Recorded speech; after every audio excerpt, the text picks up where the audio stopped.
सबसे पहले आप सभी भक्तगणों को माघ पूर्णिमा की हार्दिक हार्दिक शुभकामनाएं। जय लक्ष्मी माता।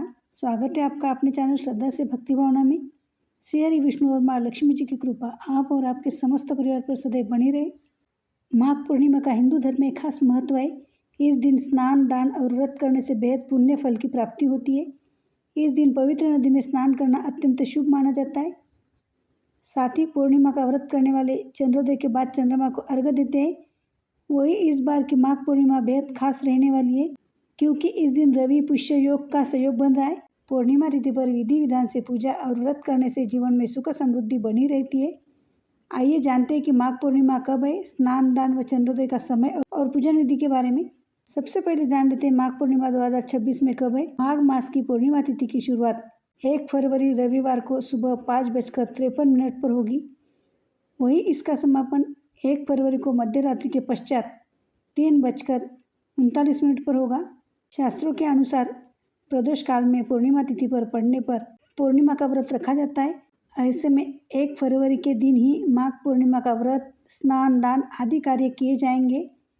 वही इस दिन रविवार का दिन होने और पुष्य नक्षत्र के चलते रवि पुष्य योग का संयोग भी बन रहा है। आइए आगे जान लेते हैं माघ पूर्णिमा 2026 स्नान दान का शुभ मुहूर्त। सुबह 5:30 से लेकर 7:09 तक का समय स्नान दान के लिए सबसे उत्तम रहेगा।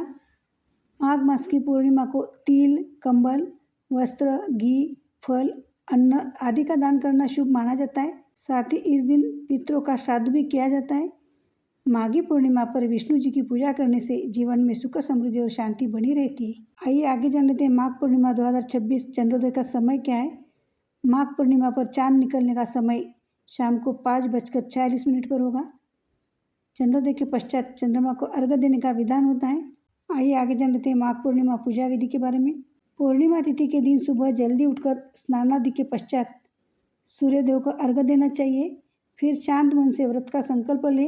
अपने घर के पूजा स्थल पर एक चौकी पर साफ लाल या पीले रंग का वस्त्र बिछाए। अब उस पर भगवान विष्णु और देवी लक्ष्मी की मूर्ति या तस्वीर स्थापित करें। चारों ओर गंगा जल का छिड़काव करें। चौकी के चारों तरफ कलावा अवश्य बांधें। फिर विष्णु जी का पंचामृत से स्नान कराएं। भगवान विष्णु को वस्त्र आदि अर्पित करके उनका तिलक करें। अब केले, पंचामृत, कसाल आदि चढ़ाएं और विधि पूर्वक पूजा आरती करें। पूर्णिमा तिथि पर व्रत कथा का पाठ भी अवश्य करना चाहिए। इससे पूर्ण फल की प्राप्ति होती है। आइए आगे जान लेते हैं माघ पूर्णिमा पर क्या करें। परंपरा के अनुसार माघ पूर्णिमा के दिन सुबह ब्रह्म मुहूर्त में उठकर स्नान किया जाता है। यदि नदी या तीर्थ में स्नान संभव ना हो तो घर पर ही स्नान के जल में गंगा जल मिलाकर स्नान करना भी शुभ माना जाता है। स्नान के बाद स्वच्छ वस्त्र धारण कर पूजा का संकल्प लिया जाता है। घर के मंदिर में भगवान विष्णु या नारायण की पूजा की जाती है।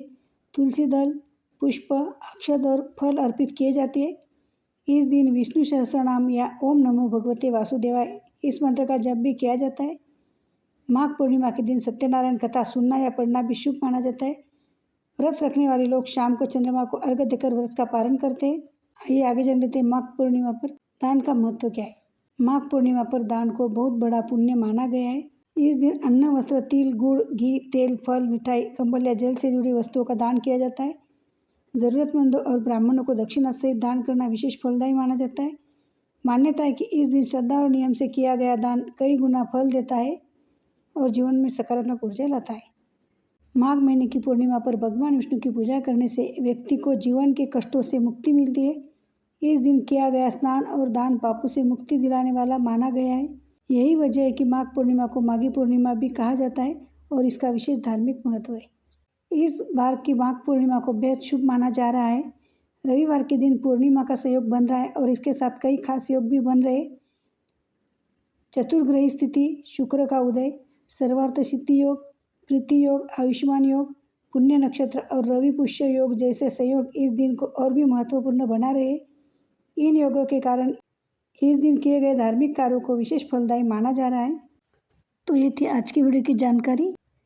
यदि हमारे द्वारा दी गई सभी जानकारी आपको पसंद आती है तो वीडियो को लाइक किया कीजिए। चैनल पे नए हो या पहली बार आए हो तो चैनल को सब्सक्राइब करना बिल्कुल भी ना भूलिए और कमेंट में ओम विष्णवे नमः ज़रूर लिख दें। तो मिलते हैं अगले वीडियो में माघ पूर्णिमा व्रत कथा के साथ। धन्यवाद।